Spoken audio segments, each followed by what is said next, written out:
Hi everyone, I'm Trish Triumph O'Sullivan. I'd like to talk to you for just a quick minute about portrait lighting. So some of the most flattering lighting is where the light comes in from the side, like this. It's easy to get by placing your subject next to a window. So if you're able to place your subject, whoops, want to get this so that it's a little, there we go. So you can see the light is coming in from one side, right? I'm standing next to a window, that's why. Now, there's different ways that you can make your portrait flattering for your subject. And I recommend when you have your subject sit for you so you can take a photograph, that you sit that person next to a window. Now, there's several different ways that you can light your person. The most common way that we see photos done is posing anyway is straight on like this, where you're looking at someone. It looks like kind of like a mug shot, right? It's the way we have our driver's license photos done, so it doesn't look it looks common for us, right? But it may not be the most flattering, and it's not part of the assignment for painting a portrait. So what I want you to do is make sure that you have a 3/4 turn on the face. 3/4 means that the face is turned slightly to the side so that you only see 3/4 of the face, right? And the other quarter is over here, okay? Now, this may not be the most flattering way to photograph your subject. This particular pose is called broad lighting. So this kind of lighting is broad lighting. In other words, the broad side of the face is lit, okay?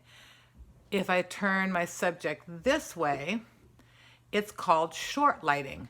In other words, the short side of the face is lit. Now, depending on your subject, one or the other way might be more flattering than the other. So, for instance, if you have someone who's really heavy, short lighting might work better. So you have the light on the short side of the face. And all it does is just take turning the head. Broad lighting can make someone look heavier or fuller. So if you have someone who's really thin, who have really thin face, this might be a more flattering lighting arrangement. So broad lighting, if someone's really thin, has a real thin face. Short lighting, if they have a real round face, probably is more flattering. Now, also the angle of the camera. You can go up high. If someone has a double chin, say, looking up at the camera can be more flattering for someone rather than, let me see if I can adjust this really quickly, rather than looking straight on like that, right? Or looking down at the camera. Sometimes this kind of a camera angle can be interesting. So depending on what kind of feeling you want to have, you should definitely try some different angles and different lighting for your subject. I want to see light and shadows on this assignment. So I want you to make sure that you have your subject lit in a way that shows light and shadow, okay?